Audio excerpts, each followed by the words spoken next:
Aku adalah seorang prajurit komando pasukan khusus, atau lebih dikenal sebagai Kopassus. Pasukan elit TNI Angkatan Darat.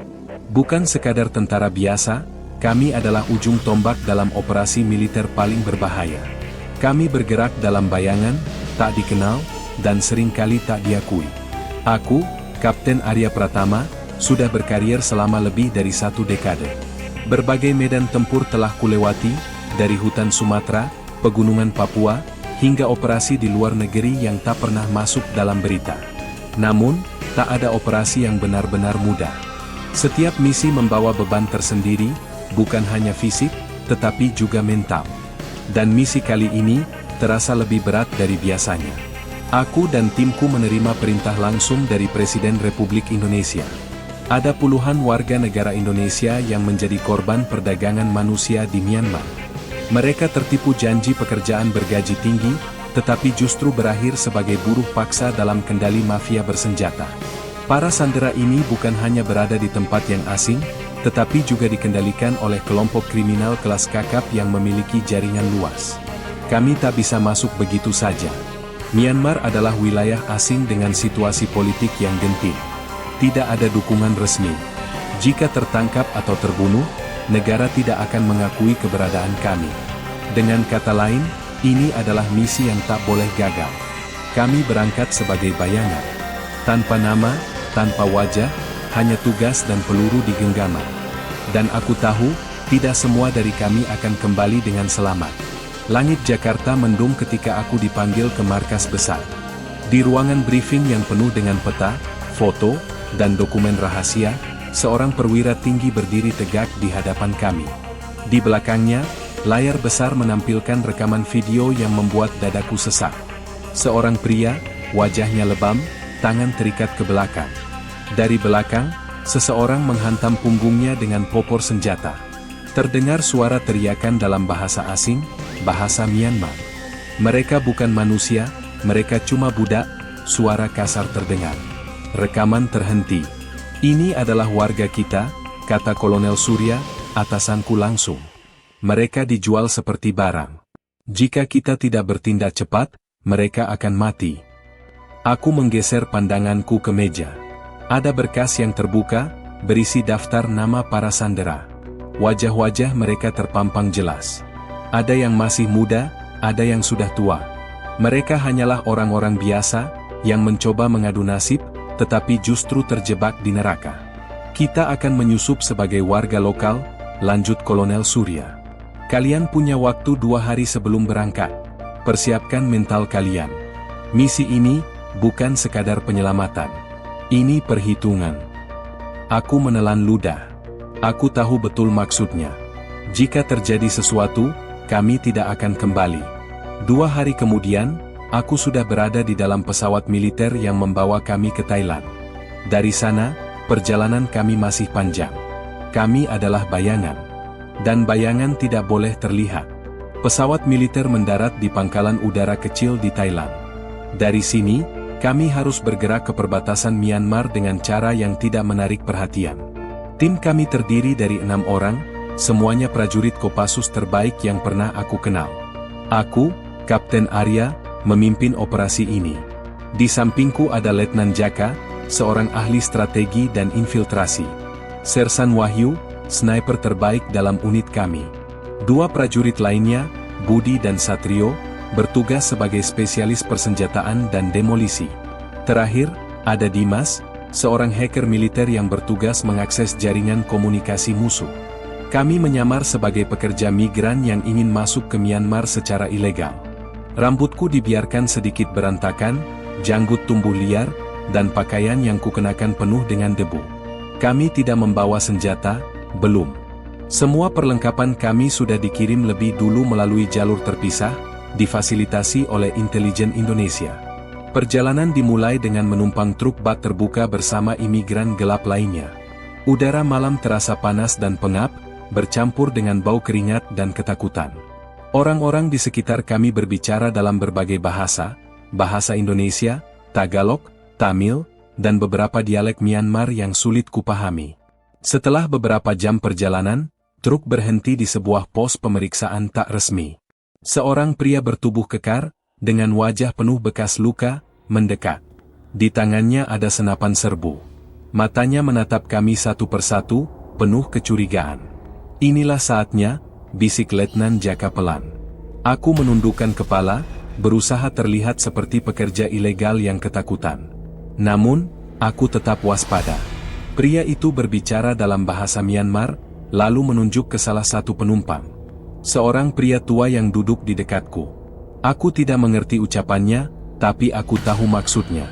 Dia meminta pajak untuk melewati pos ini. Pria tua itu dengan tangan gemetar merogoh kantongnya dan menyerahkan beberapa lembar uang lusuh. Orang bersenjata itu menggeleng, tidak puas. Seketika, popor senapan menghantam kepala pria tua itu hingga jatuh tersungkur. Darah menetes dari pelipisnya. Aku mengepalkan tangan, menahan amarah. "Tenang," bisik Wahyu di sampingku. Aku menarik napas panjang. Ini bukan saatnya bertindak gegabah. Jika kami ketahuan sekarang, misi akan berakhir sebelum dimulai. Akhirnya, setelah beberapa saat menegangkan, kami diizinkan melanjutkan perjalanan. Aku melirik pria tua yang masih tergeletak di tanah. Nafasnya tersengal, tapi dia masih hidup. Truk kembali melaju. Setelah beberapa jam, kami akhirnya tiba di sebuah desa terpencil di perbatasan Myanmar. Ini adalah titik awal operasi kami. Di sini, kami akan menghubungi jaringan intelijen yang sudah menunggu. Namun, sebelum kami bisa beristirahat, sebuah pesan rahasia masuk ke dalam ponsel satelit yang kami bawa. Pesan singkat itu hanya berisi satu kalimat. "Mereka tahu kalian ada di sini." Aku merasakan bulu kuduku berdiri. Kami baru saja masuk ke neraka, dan musuh sudah menunggu kami. Pesan itu membuat dadaku terasa sesak. "Mereka tahu kalian ada di sini." Aku menatap ponsel satelit dengan rahang mengatuk. Tidak ada nomor pengirim, hanya pesan singkat yang terasa seperti ancaman terselubung. Kami baru saja tiba, belum melakukan pergerakan apapun, tetapi sudah ada yang mengetahui keberadaan kami. Itu artinya, ada yang membocorkan informasi ini. Aku melirik rekan-rekanku. Letnan Jaka mengangkat alis, wajahnya mengeras. Wahyu, sniper kami, diam menunduk, tangannya menggenggam sesuatu di balik jaketnya, pisau lipat. Satrio dan Budi saling pandang, mereka juga sadar ada sesuatu yang tidak beres. Dimas, yang sejak tadi diam, sudah mulai bekerja di laptopnya, mencoba melacak dari mana pesan itu berasal. "Apa mungkin jaringan kita bocor?" bisik Jaka. Aku menggeleng. "Bisa jadi. Tapi yang jelas, kita sudah tidak aman." Kami berada di sebuah rumah kayu tua di pinggiran desa. Seharusnya ini adalah tempat persembunyian yang aman, tapi sekarang rasanya seperti jebakan. Aku meraih senjata yang sebelumnya telah kami sembunyikan di bawah lantai kayu, sebuah Glock 17 dengan peredam suara. Suasana di luar begitu sunyi. Terlalu sunyi. Aku memberi isyarat kepada tim untuk menyebar. Kami bergerak dengan senyap, seperti bayangan di tengah kegelapan. Aku dan Wahyu menuju jendela, mengintip keluar. Jaka dan Satrio merapat ke pintu belakang. Dari kejauhan, aku melihat siluet seseorang berdiri di tengah jalan desa. Sosok itu tinggi, memakai jaket panjang, wajahnya tidak terlihat jelas dalam gelap. Dia seperti sedang memperhatikan rumah kami. Lalu, perlahan, dia mengangkat tangannya. Dor, terdengar suara tembakan, tapi bukan dari dia. Itu dari sisi lain desa. Jaka langsung berbisik, "Kita ketahuan." Aku menggertakkan gigi. Ini bukan sekadar ancaman, ini perburuan. Dari balik bayangan rumah-rumah kayu, muncul beberapa pria bersenjata. Aku menghitung setidaknya 6 orang. Mereka bergerak cepat, mengapit rumah kami dari berbagai arah. "Keluar sekarang, atau kalian mati di dalam," teriak salah satu dari mereka dalam bahasa Myanmar. Aku menghela napas panjang. Tidak ada jalan keluar mudah dari sini. "Kita bertarung," bisik Wahyu. Aku menatap rekan-rekanku. Wajah mereka tidak menunjukkan rasa takut sedikit pun. Kami semua sudah terlatih untuk situasi seperti ini. Aku menatap ke arah pintu. "Bukan bertarung, kita berburu." Aku mengangkat tanganku, memberi isyarat 3 jari. Hitungan mundur dimulai. 3, 2, 1. Aku menendang pintu depan dengan keras. Serangan balasan dimulai. Pintu kayu itu terlempar ke depan dengan dentuman keras. Aku langsung melompat keluar, Glock 17 terangkat, jari di pelatuk. Dor, dor. 2 tembakan senyap menumbangkan pria bersenjata terdekat. Tubuhnya terhuyung, jatuh tanpa suara ke tanah berdebu. Di belakangku, Jaka dan Satrio keluar cepat, masing-masing bergerak ke arah berbeda, mencari perlindungan di balik bangunan. Wahyu, si sniper, tetap di dalam, naik ke loteng kecil rumah itu, menyiapkan senapannya. Dimas tetap bersembunyi, dia bukan petarung, tapi otaknya yang akan membantu kami tetap selangkah di depan. Musuh menyebar, berusaha mengepung kami. Dari sudut gang kecil, suara senapan AK-47 mulai menyala. Tar, tar, tar. Peluru menghantam dinding kayu, serpihan kayu beterbangan. Aku merunduk, bergerak cepat ke belakang tumpukan karung beras. Napasku teratur, adrenalin memacu jantungku. Aku melirik ke kanan, melihat Jaka menempel di dinding rumah lain. Dia memberi isyarat tangan. 3 musuh di depan, 2 di kiri. Aku mengangguk. Perlahan, aku mencabut pisau tempur dari sarungnya. Ini waktunya berburu dalam senyap. Aku bergerak dari belakang, merayap di antara bayangan. 1 musuh berdiri dekat sebuah gerobak kayu, punggungnya menghadapku. Aku mendekat dengan cepat.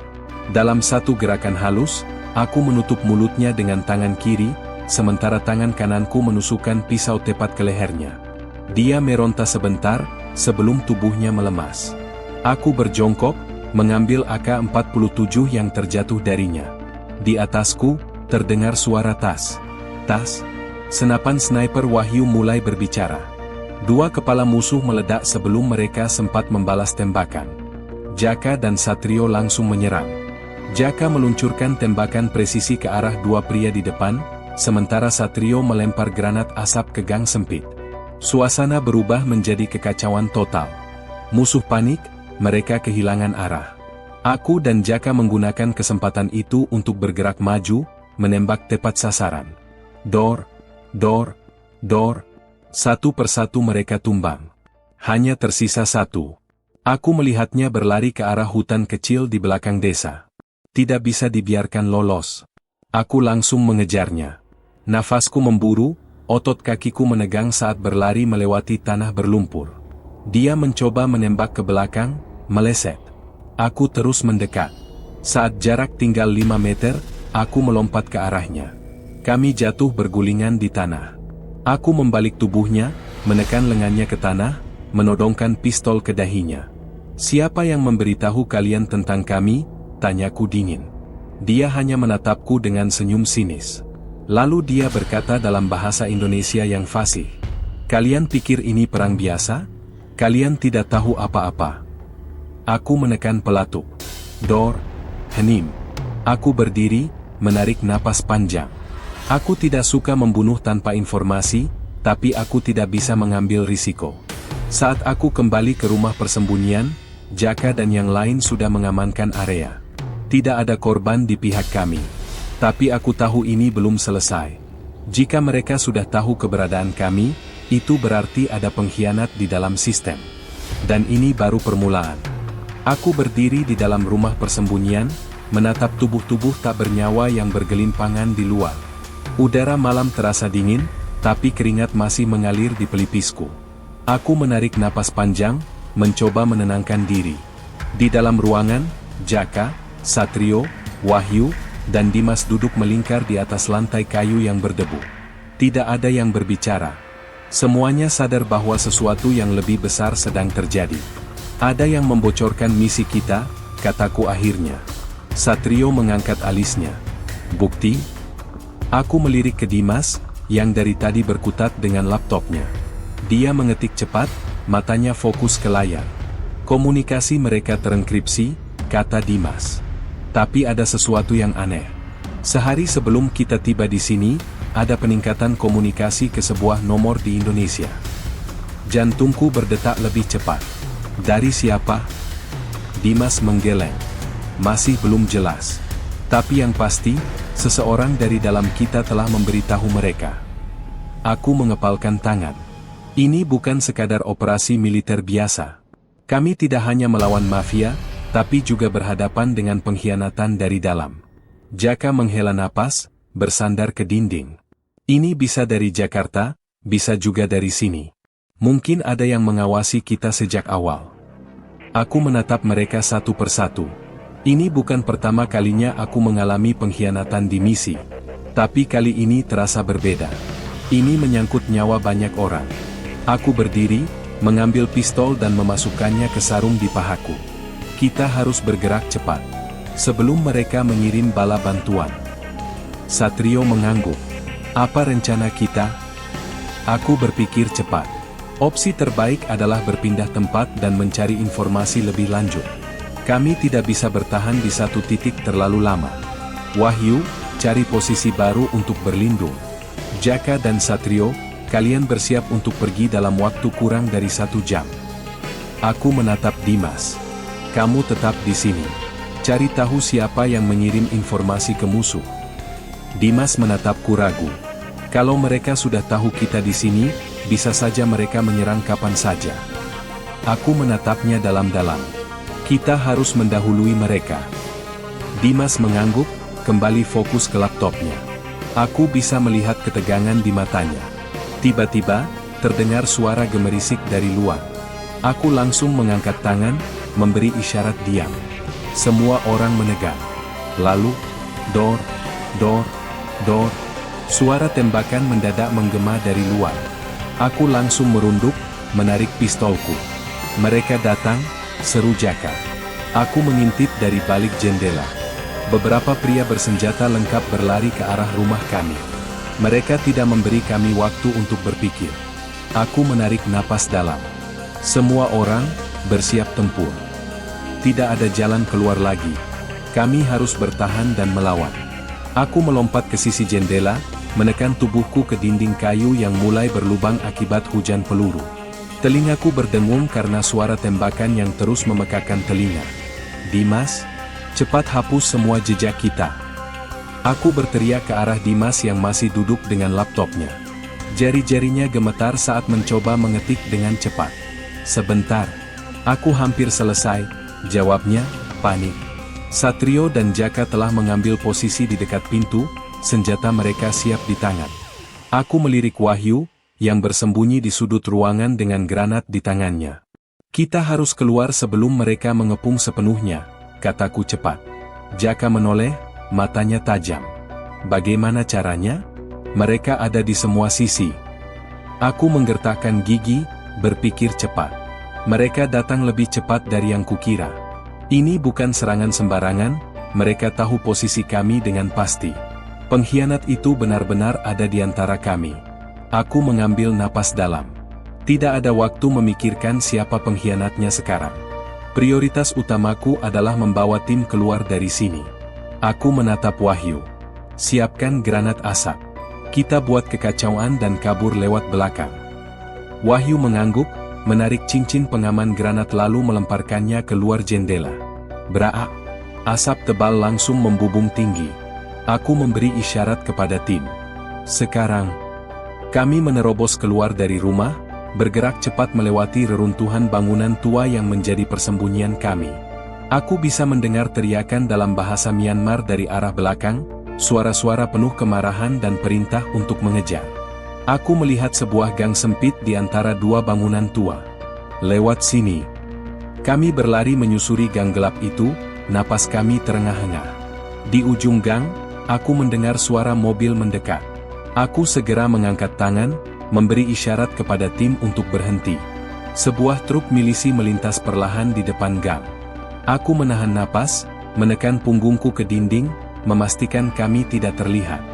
Detik demi detik berlalu dengan lambat. Aku bisa mendengar jantungku sendiri berdetak kencang. Lalu, sesuatu terjadi. Dimas tiba-tiba berlari. Aku terkejut. Dimas, berhenti. Tapi sudah terlambat. Beratat-tatat, tembakan menghujani tubuhnya. Dimas terhuyung, darah muncrat dari tubuhnya, lalu dia jatuh tersungkur di jalan. Aku menahan teriakanku, mengepalkan tinju. Kenapa dia lari? Bisik Wahyu, matanya terbelalak. Aku menggertakkan gigi. Aku tahu jawabannya. Dimas adalah pengkhianatnya. Tapi dia tidak berhasil lolos. Aku menarik napas dalam, mencoba menekan kemarahan dan rasa frustasi yang membuncah dalam dadaku. Kita lanjutkan misi, kataku tegas. Tidak ada waktu untuk bersedih. Sandera masih harus kita selamatkan. Tim mengangguk tanpa bicara. Aku menatap ke depan, ke arah bangunan gelap tempat mereka menyekap para sandera. Sudah saatnya kita menyerang balik. Kami bergerak cepat dalam bayang-bayang, menghindari patroli yang berusaha menemukan kami. Dimas telah mati, dan meskipun dia berkhianat, aku merasa getir melihat rekan satu tim harus berakhir seperti itu. Tapi tak ada waktu untuk tenggelam dalam perasaan. Bangunan tempat sandera dikurung berada di tengah kompleks yang dijaga ketat. Aku mengamati dari kejauhan dengan teropong night vision. 4 penjaga di depan, 2 di atap, dan kemungkinan ada lebih banyak di dalam. Kita harus lakukan ini cepat dan senyap, bisikku pada tim. Satrio, Jaka, kalian eliminasi penjaga di atap. Wahyu dan aku akan masuk dari belakang. Mereka mengangguk. 2 suara peluru senyap terdengar hampir bersamaan. Penjaga di atap roboh tanpa suara. Aku dan Wahyu bergegas ke pintu belakang, yang hanya dikunci rantai. Wahyu memasang peredam pada pistolnya dan menembak gembok, lalu kami masuk. Di dalam, ruangan pengap dengan bau keringat dan ketakutan menyeruak. Sandera duduk bersandar di dinding, tangan mereka terikat, wajah-wajah mereka penuh kelelahan dan harapan. SSST, kami dari Indonesia. Kami akan membawa kalian pulang, bisikku. Beberapa dari mereka menangis, yang lain hanya mengangguk cepat. Aku dan Wahyu mulai memotong ikatan mereka, satu persatu. Tiba-tiba, pintu terbuka keras. Seorang pria besar dengan senapan otomatis masuk, matanya melebar melihat kami. Aku refleks menarik pistol dan menembaknya tepat di kepala. Dor! Dia jatuh dengan suara berdebam. Musuh tahu kita di sini. Cepat, seruku. Jaka dan Satrio sudah menunggu di luar, memberi isyarat bahwa jalan aman. Kami mengarahkan sandera keluar, tapi suara langkah kaki mendekat dari lorong. Aku melihat ke sekitar, lalu menarik granat flashbang dari sabuku. Tutup mata dan telinga. Aku melemparkannya ke lorong. Blam! Teriakan dan suara tubuh jatuh menyusul ledakan. Kami berlari melewati lorong sebelum mereka bisa pulih. Saat hampir mencapai jalan keluar, terdengar suara keras dari radio musuh yang masih menyala. Mereka kabur. Blokir semua jalan keluar. Hancurkan mereka. Aku mengutuk dalam hati. Waktu kami semakin sedikit. Begitu kami keluar, Satrio memberi tanda bahwa kendaraan sudah siap.